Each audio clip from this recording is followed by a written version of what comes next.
This is the Funny Mummies podcast, the podcast for people that hate parenting podcasts. I'm Hatty Ashdown, comedian, writer, actress and mother to two very lively boys.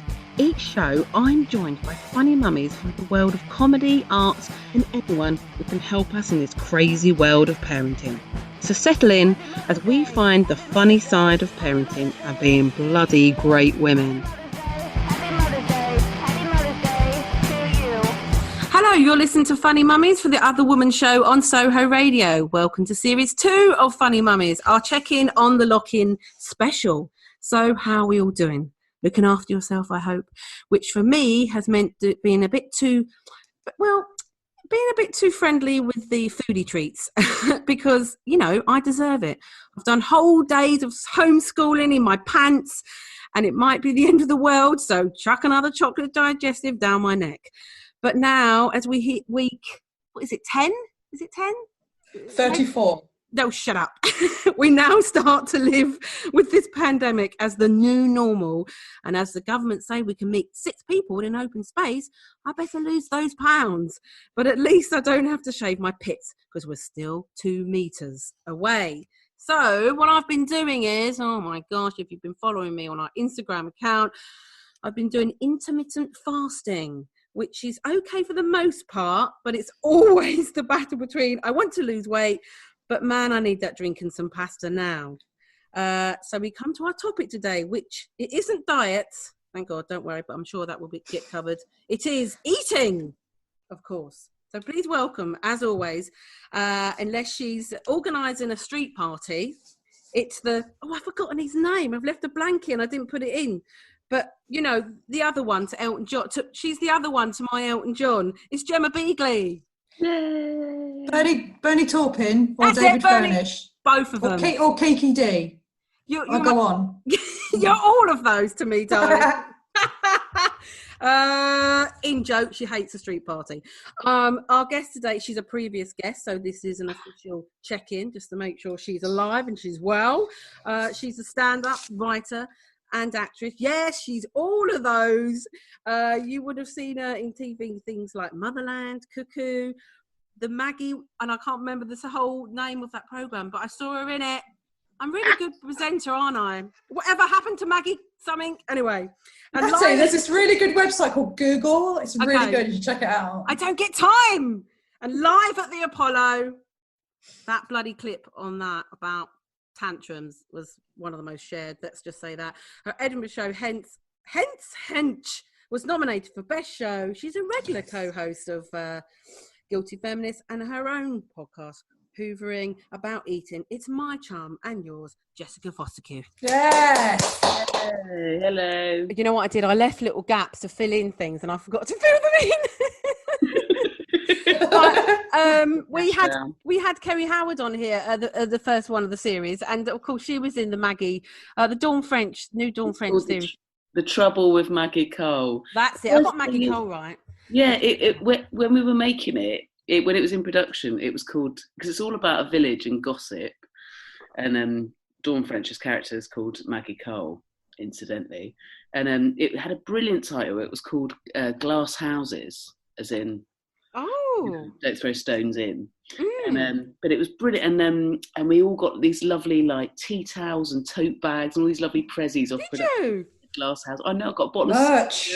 of branded from the fictional village Thurlbury. It was so nice. We all loved the name of it, and then ITV made them change it to The Trouble with Maggie Cole. And at the screen, I'll probably get in trouble for this, but at the screening, we all had a laugh, saying they might as well have called it "It's Got Dawn French in It." I think, don't ITV have to have somebody's name in a title of any programs? Because it's very much like the other. It's got a similar feel, and he's got. What was it like? The guy, he's also set in like the sort of countryside. And he's got his name. Midsummer Murders. No, God's sake, I'm terrible tonight. I know what you mean. Reg something or? Yeah, maybe. Yeah, I know. Is it Martin Clunes? Is it Martin Clunes one? Yeah. Yeah, it's got Martin Clunes in it. Martin. Doc Martin. Doc Martin. See, that sort of like... Oh, I've never seen that, my mum loves that. I've seen clips of it. I've seen clips of it. I'll be honest, I've seen clips of it. It's very comforting. It's like a slightly more thrilling late night soap opera, isn't it? But with an incredible cast, not me. It's on ITV3, I think, and I think my mum is the only person that watches ITV3. They are literally just keeping it for her. Well done for getting that, Jess. Me and you'd be good in that game, where you have to sort of like guess each other's things. I can't believe you got that. Okay, so let's do our new feature, quick fire round, where we could really get to know the deep you, Jessica. Okay, so it's you just have a choice between two things. So are you mayo or salad cream? Mayo. I'm not an animal. Diet Coke or ice cold water? Diet Coke. Why do you want something that tastes of nothing? Something that tastes of something. Fish and chips or Chinese? Brutal. That's a horrible question. Oh, sorry. Which is my favourite child? I'm from the seaside, so I'll say fish and chips. Okay. Hands in the air at a music festival or hands down your pants watching Ordinary People? Woohoo! She's got racy tonight. Oh. That's disgusting. Sorry. I've got very rude this week. Pants. Yeah. Well, I say yeah. I mean, I'd be hands down my pants at a festival. Yeah, I don't know. I've been doing a few Zoom gigs and stuff, and I've sort of turned into this sort of carry-on version of myself. But anyway, I think it's always been there. It's just the lockdown has brought it out. Yeah. I've mentioned flicking off my bean. I've mentioned and tingles in my fanny. That was 2 sentences that were said in 2 gigs this week. I don't know. Beautiful. Anyway, enough about me. So we're going to talk about eating. And thank you for agreeing to talk about this because I know obviously you do a wonderful podcast about it, but we haven't covered it, so we thought be a good one to cover, and you're the best person to cover it with. So let's first of all talk about lockdown eating then, because I mean I can only speak for myself when I think we're pretty much eating the same really, but just I don't know. Do you think you're just more of it? I mean, the first couple of weeks was it did feel like I'm not going to compare it to losing my mum, but when I first left my mum, it was like you were just like takeaways, drinking brandy every night. You just like a bit like when you first come home with a newborn baby. It's just like it chaos. Is similar to those things. I'm not belittling those things as personal trauma, but I think it has been a really emotional, massive, collective trauma, and I think it wasn't just eating. Like it took us all a bit of time to come to terms with the fact that we might not be as productive as we'd want to be. Immediately people were saying, exercise, write a book, keep a diary, even all this stuff where actually if your mental health has gone to the dogs, then that stuff's impossible. I really wish that the message, and it certainly was from if you look in nice good places, was just survive this for a few weeks until you sort yourself out. And I think the same goes for how you eat. I don't know. I would say in terms of lockdown, my eating changed only in the sense that I'm not on the road, so I'm not like. Yes. I love eating out. Like I love eating, and by that I don't always mean snazzy. I just mean everywhere from a Pret to a kebab to a Wagamama's. Like you're out and about. Like you can't eat at home and cook all your meals as much as I'd always wanted to. So actually, in terms of, I spent probably the first month of this really loving the fact that I had the headspace to go, well, I'm going to plan what I'm going to cook. I'm not going to the supermarket more than once a week. Once I left in 2 weeks, almost as a test to see if I could. And to just sort of be as good as I could, morally about the shopping. Right in the belly of lockdown, I mean. And then, so you are cooking everything at home. And so I was eating everything home cooked. But I'd be honest, a month into that and the sheen of that wore off. I just desperately, I started like longing to, and it's not just to have something someone else had made, but also just sit with other people and have it. Like, it's been me and a really ungrateful, not always, but often very ungrateful, fussy. So just that really, cooking more has been the main difference. I think there's been all sorts of like things in terms of, one lovely story is, there's a place at the end of my road where we where I love taking my son. He loves it. He always does the same thing. There's a waitress there that loves him. It's one of the, like a local, basically. And they do amazing falafel. Anyway, I saw that they were closed initially, and then I saw that they started doing takeaways. And I've never got a takeaway with him before. So I was like, let's get dinner from the factory. And he was like, I don't get it. It's closed. What do you mean? And I was like, it's called a takeaway. And he was like, what? And he just hadn't, it seemed to have his head around, but he hadn't quite got it. And then I was, I had it up on Deliveroo, and I was like, so, what do you want then? Do you want your usual? And he was like, what? I can have chicken dippers and chips. Oh, mind blown. Like, that's so cute. So excited. Anyway, he was so excited when the door went. It was quick as well, because it's just the end of the road. He was leaping up and down, and then he was like, and then he's just left it on the floor. He's left it on the floor. And I was like, and then I put it on the table in the lounge. He's dancing around the table, and then he was like opening it up, and he opened up the first sort of box, and he went, they've already cooked it. I thought we were getting like one of those, not that I've ever even got one of those boxes of HelloFresh or whatever where you cook it at home. He just had amazing. I will never ever forget watching someone have their first takeaway. Mind blown. And and I was like, I need to stay that excited about every takeaway, because it is a lovely way to live, isn't it? But that's a lush treat. I had a similar. I took my nephew for his first. It was Burger King, and he would have been about 4, I think. And my boyfriend at the time went to the counter. We were sat down, and brings back this tray of food, and he's just like, "Did you cook this?" It's like, "No, we got it from over there." Just couldn't understand it. And then he was eating his burger. I said, "You're right, William." And he's just, "I'm so happy." He said, "It's just like, it's just like," and it's just. I think I wish I was that, I can be that excited about the chicken dippers and chips turning up. But this is jumping way ahead now, but you got to go with the flow. When you were children, the only sort of takeaways we got was from the chip van that used to drive around. This sounds very like I grew up in the 1940s. And the chips were always not great, but they were great because they were from the chip van. They were a bit raw sometimes. And, you get the odd raw one, but it smelled lovely, and the smell was, it was just gorgeous. But apart from that, I didn't really, because we talk about this a lot, because Hux has been very devastated about the closure of cafes. And we were walking past the sports centre, and I went, "Oh, Hux," and he went, "Oh, I can't wait to go in there." And I went, "Yeah, Hux, I can't wait to go swimming." And he went, "I can't wait to go to the cafe."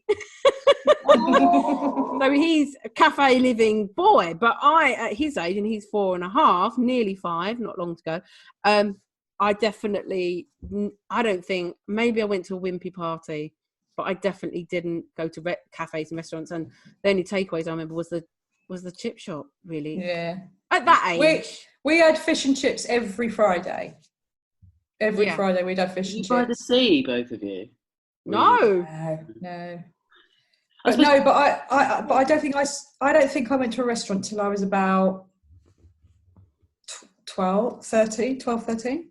Yeah, we'd never go. There's about 1 million of us, so you couldn't. We wouldn't be able to all sit at one table. She's one of four, aren't you? Yeah, like me. Yeah, like you. Yeah.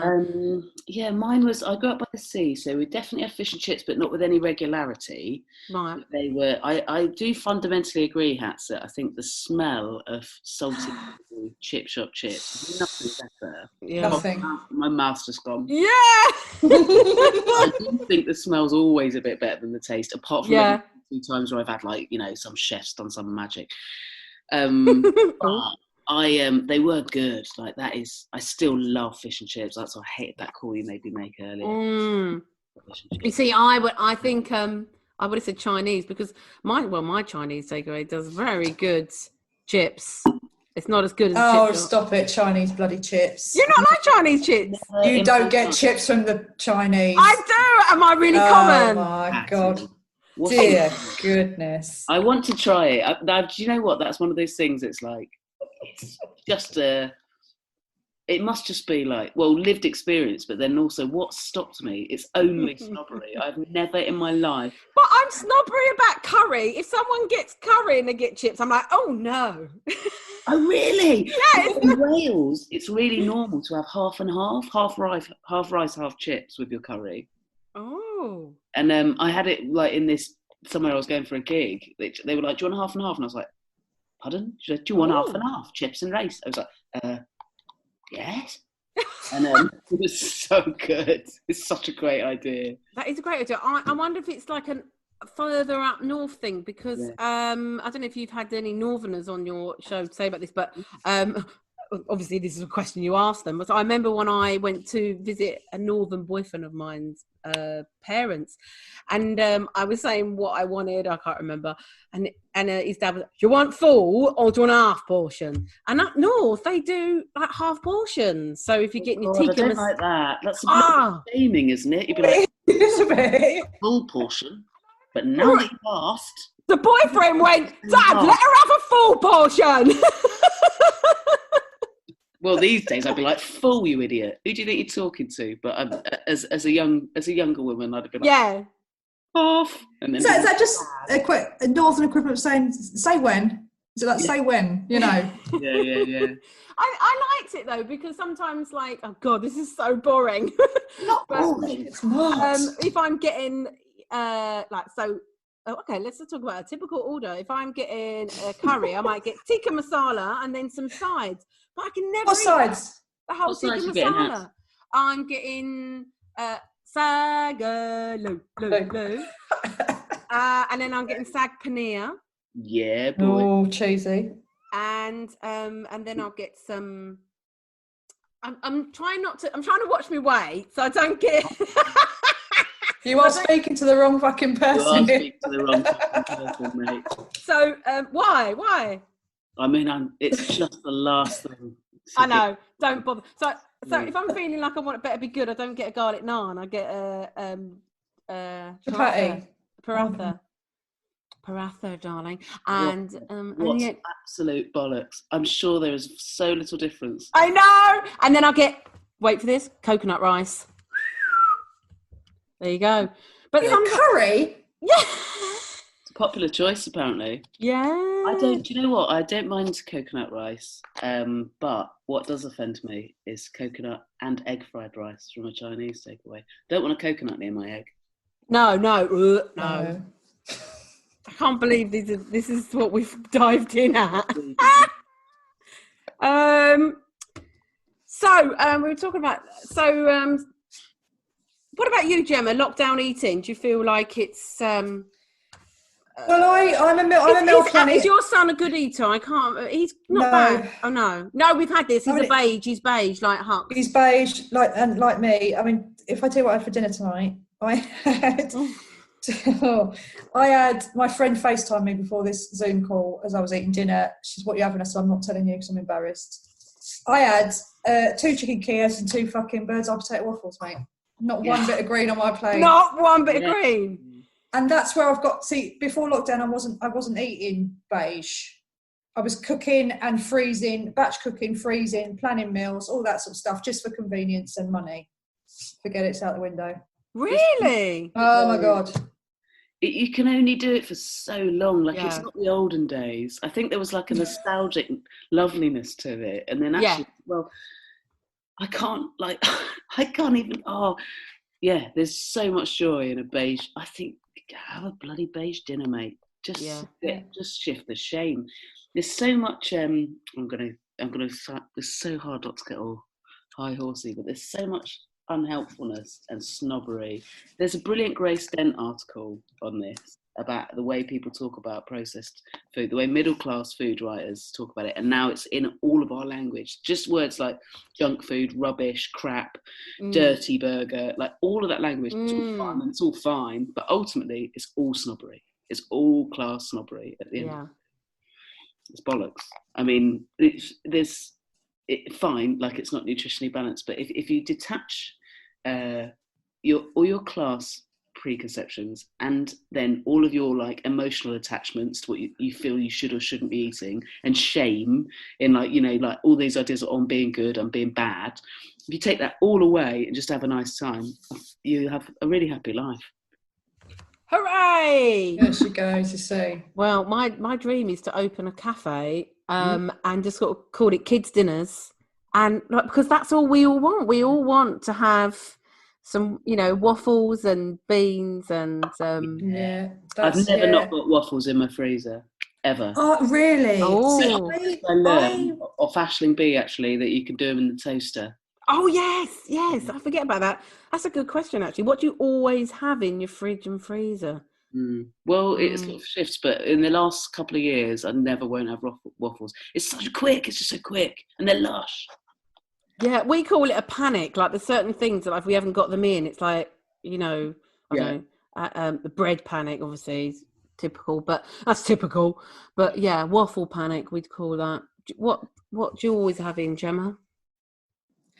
I mean, well, it's for him mainly. So it'll be nuggets. We're on a nuggets, sausages, pasta pesto rotation, basically. I mean, we're all just cooking all the carbs. Yeah, we're all just cooking so much. Oh, yeah. I'm into them. I think that's because I'm lucky enough to have a garden, so I've got the old disposable barbecues going recently. Ooh. And you do feel really pious when on top of whatever sausage and burgers you've got down your kids, you've managed to get them to gnaw a corn on the cob like a Viking as well. But it's staying on that topic, I guess. With is Rudy quite a good eater? He historically he's adventurous, I think, for a kid, talking to other mates. You know, like he'll have a bit of. He'll generally have a bit of. He'll have a bit of spice, won't he? I'm sure when I came round last time, you said. Really? He'll have a bit. He'll normally have a try of anything, but like he's sort of got to a point now. Like pre-lockdown, he got to a point where he's like, you know, he'll just sort of say, I don't really like spicy things. My mum really does, and like my dad really doesn't. He's like me. We'll like chat it through, and he'll be like, I just actually like. But also now during lockdown, he had a couple of weeks of being really the fussiest I've ever known him. I did a pasta once, like the night before I'd got away with. I got just a margarita pizza, and then I had some courgettes and some peppers that needed eating up. So I just chopped them. And if he sees a big thing, he'll be like, "Well, I don't like that." Yeah. I reckon this is quite a canny tip. Although I'm not saying it'll work more than once for me. I've not tried it again. I chopped them dead tiny and did a layer on top of the original pre-bought pizza, and then once the veg. I grated a whole another layer of cheddar on. Fucking hide it. So they welded in. You couldn't have even flipped them off. You'd have had to have gone You'd have had to have surgeons. It would have ruined it. Or to have even seen it. It didn't even. That was a great night. So the next day, I tried to do the similar sort of thing with some pasta, but obviously it wasn't sort of tucked away enough. And he kicked right off. He was really livid. He was like, I don't want to eat this. I don't even need to try it to know I hate it. I can see 3 things. There's 3 things that now I hate. And then it's the same night that he coined the phrase sweet mains. He was like, I just want to have mine. I don't want mains. I don't like any mains anymore. I just want sweet mains now. And I was like, we're calling it sweet mains doesn't mean you get to just have pudding. And then he was going, sweet mains is pudding. Yeah. Right. He's rebranded it to try and get. He's rebranded it. He's just saying, like miss out. The names, yeah. He's so clever. That was clever. And then he was like, the only mains I like are pizza. And then he walked off, and then he came back and he went, and burger. And then he walked off, and then he came back and he went, and he kept listing new things. And then eventually he went, and pasta. I was like, this is fucking pasta. And he went, it's not pasta anymore. There's 3 things in it I hate. And but even that, in fairness to him, kicked off, chucking all furniture about inside. I sat and ate mine, and I just left it there. And I stuck a couple of brooms next to each other in the garden and put a towel over them and went, there's a den there if you want to eat it in that. And he went, all right. And he went and sat in it. And he probably had about 4 spoons, but that'll do me. So he put some of it away. But it's willfulness, it's pushing boundaries. I don't think there's lots of food he doesn't like, but he's at an age where he's not easygoing.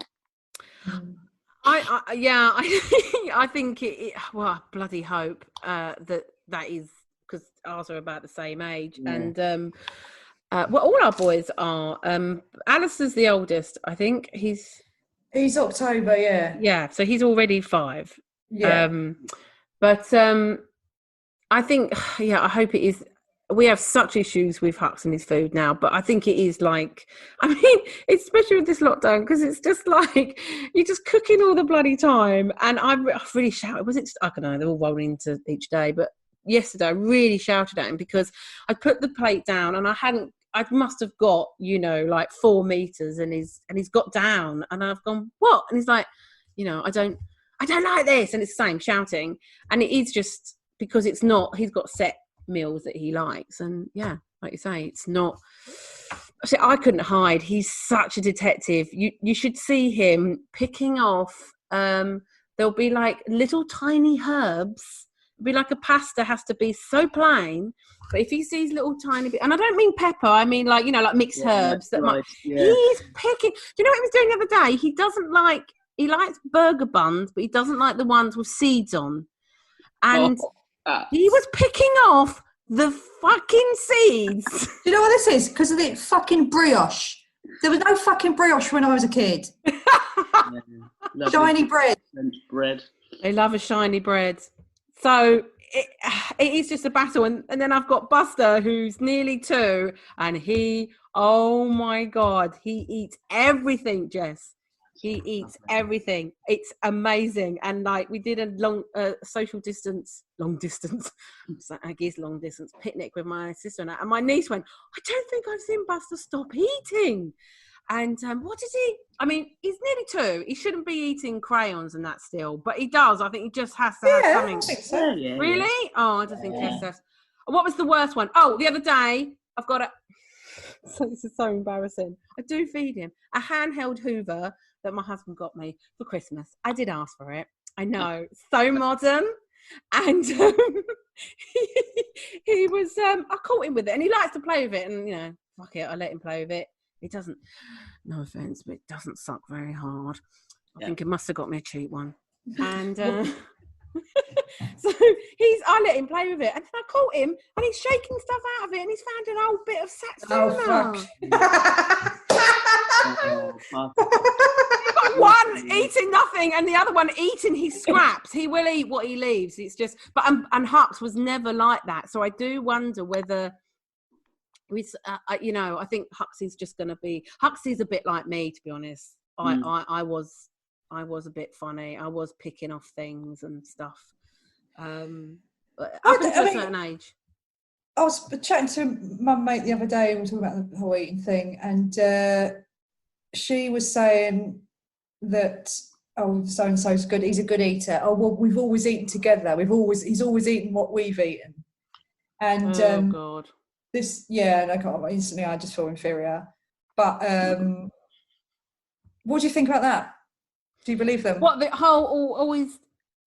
They eat what I eat and whatever.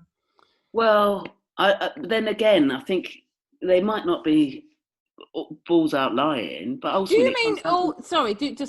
Do you mean like if they don't eat what we're eating, that's it? They don't eat thing, or are you talking about all eating together at a table? Both. So, okay. So they sit. So they're having dinner together, and they're all eating. So they're getting a smaller portion of freaking prawn biryani or whatever. Right. I think it might be true. But as someone who's got a kid who'll try those things, but the mistake they're making is making it sound like that's anything to do with something they've done. Yeah. It's just luck. Like you were saying about Buster versus Hux, ultimately it's personality type. And I reckon even those kids who'd be like, unless you've got a really precocious kid who's like, may I try the Vindaloo? Then even I think there'll be an age, because I'm hoping that it's kind of all 4-year-olds. Yeah. And 5-year-olds and maybe even 6-year-olds, I don't know, who get, it's all power play. It's got nothing to do with what they like at eating. It's what they like at everything. Yes. It's arguing. They just want to argue about everything, and everything needs to sound like it's their idea, unless they're in one of their lovely days where they'll be like, yes, I'll do that. Then I don't believe that there are families out there who've never once had a kid not do exactly what they wanted on the eating front. Yeah. It's just the trying thing, isn't it? I hate it. I hate that he won't eat. He goes, I don't like it. And I go, you haven't tried this. This is a brand new thing. And or whatever. And he goes, oh no, I don't like it. And then just has such a tantrum. And we have a lot of tantrums with him. So we have to choose our battles. And but yeah, I don't know. I hate the whole thing of like, if they're hungry, they'll eat it.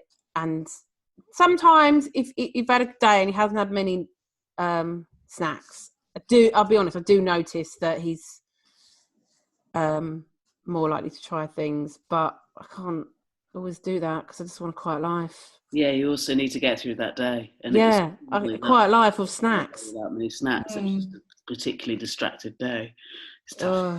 Here's something, Hattie. Yes. So I've started ordering from a milkman. Milk. Oh, yeah, I order with them. So I thought, well, we eat a lot of fruit in this house. I eat a lot of fruit just to stop myself eating Kit Kats all day. So I thought, well, I'll get a fruit box from them. So it's the third fucking week. Oh no. He's fucking turned up with a papaya. The size of the fucking thing, like that. It's bigger than my head. Have you ever had papaya? No. It tastes, you think, oh, look at that, it's like a mango, right? It tastes of nothing. Really? Apparently, you're supposed to put lemon juice on it to draw out the flavour. Oh, God. Of lemon. Do you know, I don't know if you can freeze it and just use it for medicinal purposes, but I've been reliably told by a couple of people now, this doesn't mean it's true, but that there's an enzyme in it that helps you break down things in a certain way, that it's really effective if you've ever got constipation, papaya. You got to put it in a smoothie then, Gemma. You know what? I'm not very regular. I might. Get it in a smoothie, do you know what, mate? just endure it. But Deep God. throat the papaya. I can get it in there. Yeah. Tips are happening. I couldn't believe it this morning. I thought, if I open this box and there's a fucking papaya in here. So you don't know what you're going to get? It's just random. Well, I've cancelled it now. I'm just going to assume that they're going to send me a papaya every week. I'm not paying £15 for a papaya, a pack of fucking blueberries and 4 pears. Works. Go back down Morrison's. That's so random. Yeah. I've had the same thing, but it's far less exotic. I get, I really love them, but I get this it's called Odd Box, and it's like veg that gets rejected from supermarkets, always surplus to what was bought by supermarkets. And I just never want to see another cabbage again. Oh, is it always cabbage in there? Cabbage over lockdown, to the point where, and I hate myself for it, I made kimchi at home. Kimchi? Can you do that? Yeah. I don't know what kimchi is. Is it a posh thing? It's this Korean pickle that you normally have like a tiny little bit on the edge of your plate, but it's really nice. Right, okay. It's fermented, so it's good for your gut in the same way that, kefir and kombucha and all of that stuff. Or yogurt is. Bifidus digestivum, all that. Yeah. Made up shit. Isn't that a made up word? It is, yeah. Bifidus digestion. I love it. Bifidus digestivum. Oh, that's the sort of shit I used to have to say doing promo work.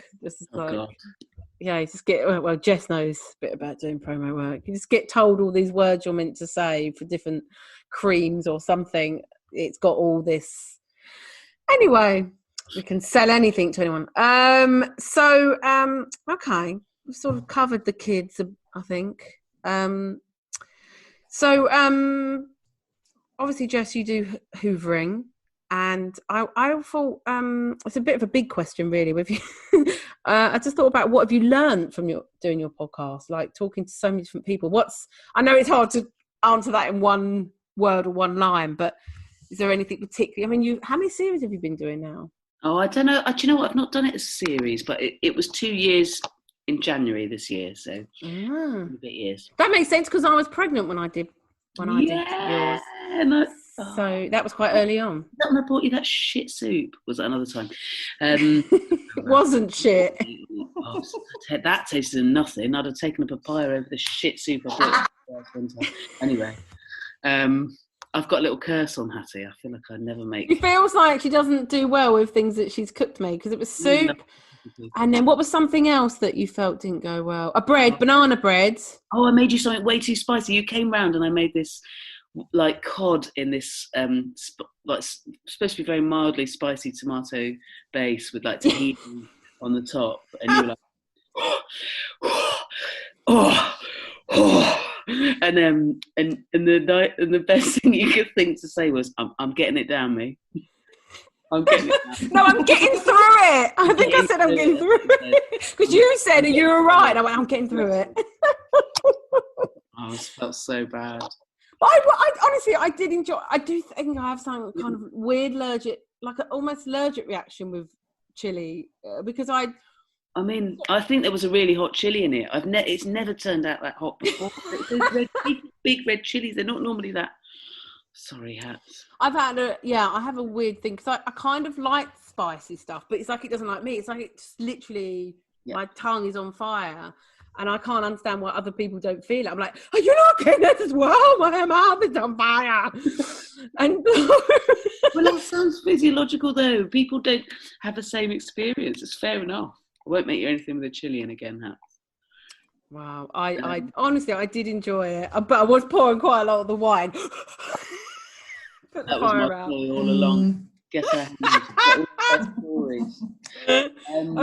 What were we talking about? To answer your question, the podcast. Did I learn anything? Yes. From the podcast? Yeah, loads. Very quickly, I learned that there's no such thing as normal eating, and that a lot of I think I'd had. The answer is so massive, but I'll try and do it very short. I just before I started the podcast, I thought I'm going to start. I had a therapist anyway. I quite often felt very, very overwhelmed with my workload, and not not right in the head. Even when I got good news, I'd be panicking and upset because I didn't know how to manage everything. So I had a therapist anyway, and I thought, well, if I'm going to do a podcast about eating, I should talk to the therapist about my relationship with eating and sort of clear out any skeletons in my closet, really. Okay. Because years ago, the only other therapist I'd had a heartbreak, and I got a therapist. So I was fucking miserable, and we'd got on really well. And after about a year, when things were sort of all right again, she randomly said to me one day, "Oh, how are you with eating? And what's your relationship like with eating?" And I was like, "Oh yeah, great, yeah, love it." And she went, "Oh right," and I was like, "Yeah, I love it, love food." And she went, "Oh, so what have you eaten today?" And I was like, and I felt like she'd asked me to take my clothes off. It felt like the most personal question I'd ever been asked ever. And I was like, listen, she clearly was like, "Oh," she wasn't ready for that question. So I knew that I had to, before I started a podcast about eating, start delving into it. And sorry, Jess, had she spotted something in you to ask that question, or was it just something like an admin question? I think so. I think in terms of, I don't know whether it was a full-on admin question. I'd never brought it up. She genuinely asked it in the same way that you'd ask about, I mean, she might have been like, "This isn't a thin person, let's ask about eating." I don't know. I've never thought about it like that, though. It certainly is not what it felt like. It felt like a similar question to, "And how are you with drinking?" Or, "And how are you with drugs?" Or it felt like that. And that's how I heard it. And that's why the question was so loaded, because I had been eating in a very disordered way. Right. Ever since I was 11. And so I knew, I did know I had shit to sort out. So weirdly, I've learned over the 2 years of doing the podcast have coincided with probably the first 6-8 months of the podcast were quite deep therapy to sort out my disordered eating, which is, as a teenager, I flirted with all the sexy types of disordered eating, all the big names, all the big names. But ultimately, at one point, my shrink sent me a thing saying, it was like, she was like, just print out this PDF, and it was all like about binge eating disorder. And I was like, excuse me. And then read it and was like, oh, fuck, that is me. And not everything that my therapist, I've learned more from my podcast than I have from my therapist. 100% that. I've learned that 99.9% of people, women specifically, eat in a disordered way, and I would count I don't mean have eating disorders, that's too big and enormous a thing, but I'd say have a complicated relationship with eating, so have some disordered eating, and by which I mean we fucking think about it too much. Yes. The fact that even from the top of this, like, well, I'm never, I would love there to be a day where we've all just had this lockdown. We might have eaten more biscuits than we had before, but but no one gave a fuck. There was no need for any attempted intermittent anything. Well, I was going to get to that in a minute. And I get it. I 100% get it. But I am now, I've just learned from the podcast and everything that for me, like, I just have to have whatever I want, whenever I want, and be intuitive and listen to my body. And by that, I don't mean like be like, all day and all night. There might be days like that. But because actually, if you do psychologically allow yourself to have whatever you want whenever you want, genuinely, without any like shame, conditions, and rules or shame, and it's mainly shame, or you can detach it from. I think you can sort your eating out before you sorted out your ideas of your own body. I've got a lot of work to do on that. I feel so grateful that I've gone into this lockdown with the work that's done, because you're just so much happier. And actually, you think, well, if I'm allowed what I want whenever I want, I'll just eat loads of shit all the time, won't I? And actually, that's not how it works. It's quite the opposite. It might be initially, but then you calm down, like, because actually it's not what your body doesn't want shit all the time, and your body will be like, well, you felt sick then, so you won't. Anyway, I'm getting too deep into it. I've learned so much from my podcast about how normal it is to be really complicated, and how brutally exhausting it is, how much time women especially waste worrying about their bodies. I think you hit the... Sorry, I know me and Gemma are both like... I'll shut up now. I know at the beginning when I said intermittent fasting, your eyes went, oh, and I thought, and I'm sort of annoyed with myself for being on it in a way, but I think to give you a brief history, I got overactive thyroid after both pregnancies, and I think having been somebody who, as I would say, I think I used the term on your podcast, a plate watcher. Once a plate watcher, always a plate watcher. Yeah. So I did have anorexia when I was 13, 14, and I think I did quite well getting over it. And then, but it, like you say, it's just that exhausting thing of all to think about. Then I got, I think, a lot better, in and out. But then having the overactive thyroid was just like, I can eat what I want. Yeah. And it was one of the most happiest times of my life because I didn't think about it. It was so nice not to have to think about it. But now it's gone back normal. And I think I've had that overactive thyroid so long now that it's like getting back to being a teenager again. Yeah. So I panicked and I just was like, what is this way? I really panicked. And I thought, like you, because I think about food so much, I thought the fasting was a good way of not... It's just clear cut, like you're not eating for these times, as opposed to better not eat carb, better not. And I hate all that, counting calories, and that's why I was trying it, and because obviously it's meant to be healthier and help you sleep and all those stuff. But it's all right, but it's not really always working out with having kids, because it's like in the morning, I just want to have my bloody breakfast, and I'm feeling a bit, trembly, and I'm like, I want to eat, and they're like shouting, and I'm like, ah. So that's what that was. Sorry, Gemma, go on. Well, I was going to ask Jess. So has the experiences that you've had on the podcast that helped you write your Perio nominated show hench. Yeah, because it sounds like the kind of not the attitude, the spirit or whatever. Yeah, absolutely. Yeah. Originally, I was going to write a show about strength, and it's still sort of that. But by the end, I realised I'd written a show about, I think, much more about gender and bodies than about strength. Yeah, that's the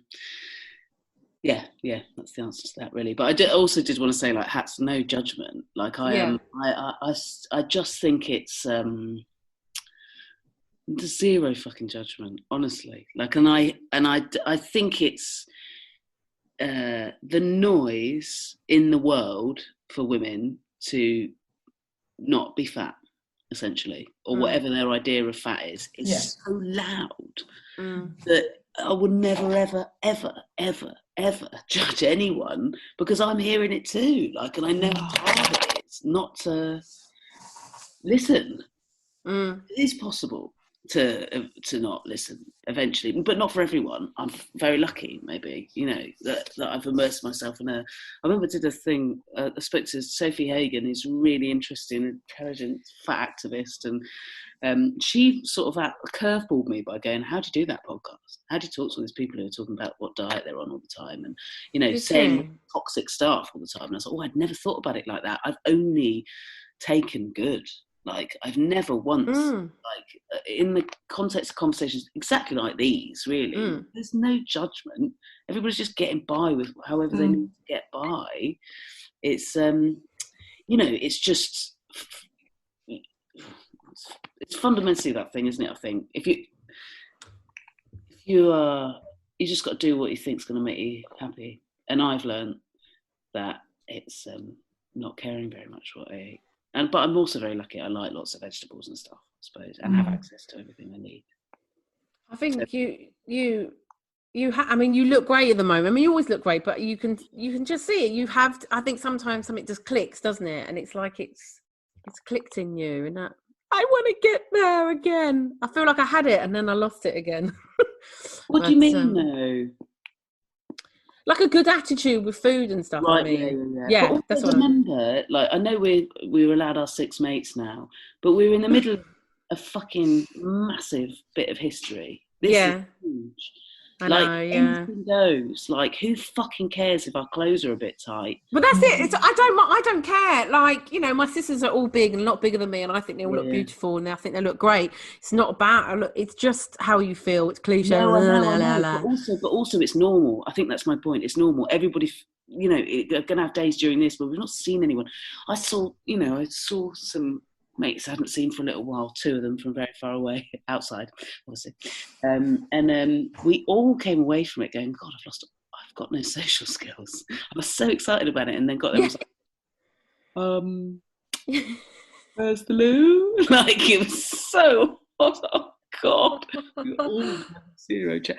These are weird times, and I think in terms of self-perception, especially as I think one really interesting thing about lockdown is, and self-perception is, our only way to have nice, jolly, interesting, interactive chats with anyone that we don't live with is this. It's over Zoom. So you can't talk to people without also having a look at yourself. And there's a cruel irony in doing that exactly the same time as we're all taking the least fucking care we ever have.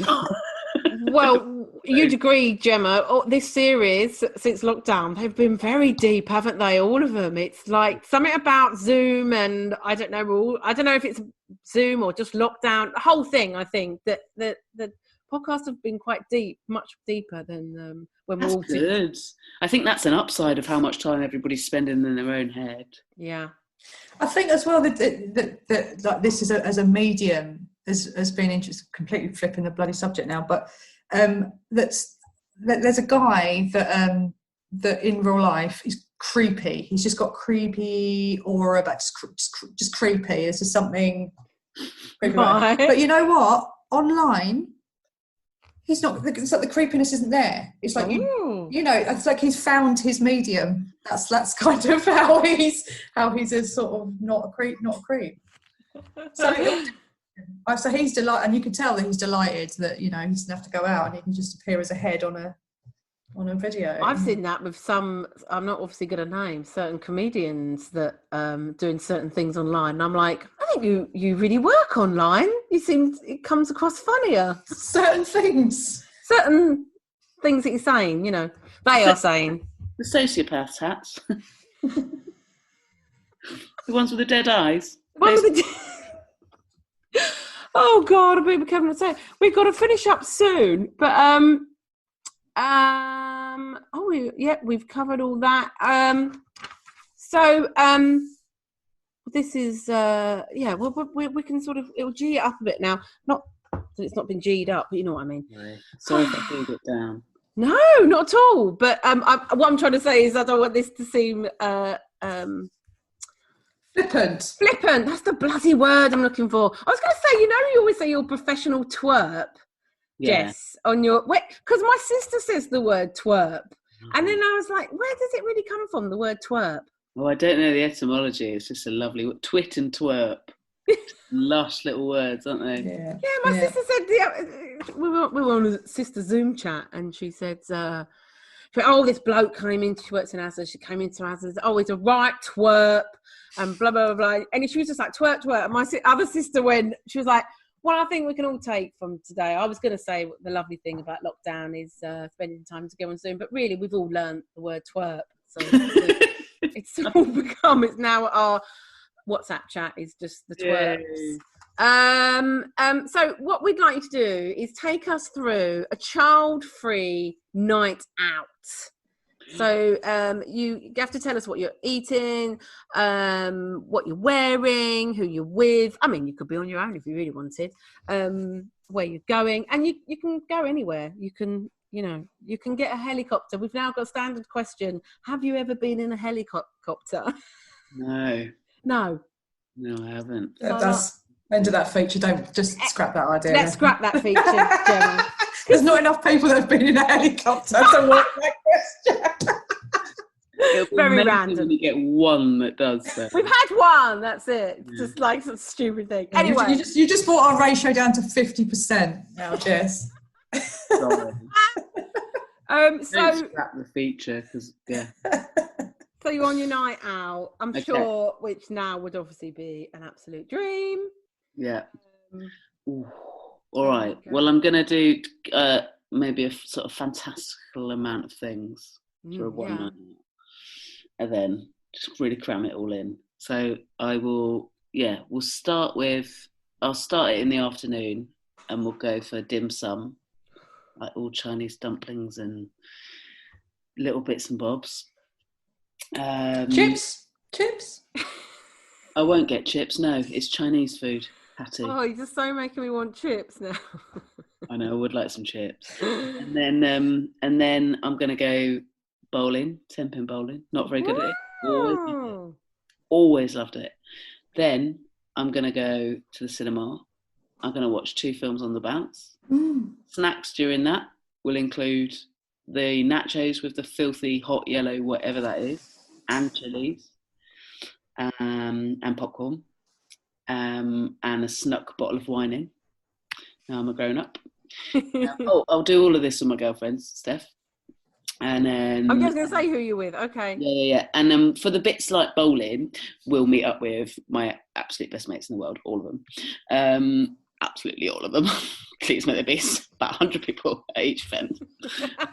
And then I'd like to go. And then I'll do an escape room, and then I'll go and do. Am I allowed all these? Yeah. And then I will go and do. There's this really fun place where you can do like crazy golf indoors and have a beer at all the different stop-off points. I'll go and do that. And then have I just sort of this is my own hen do? Yes, I was going to say if it ever comes up, I now know what to arrange. Yeah, Yes. and then after that, I want to go to like a Michelin-starred restaurant and I get like the full taster menu, including the wine menu. And then I want to go home. I don't want any dancing. We can stop at a pub. We can go to a pub for 1 or 2 between each thing. I'm making the night take a week.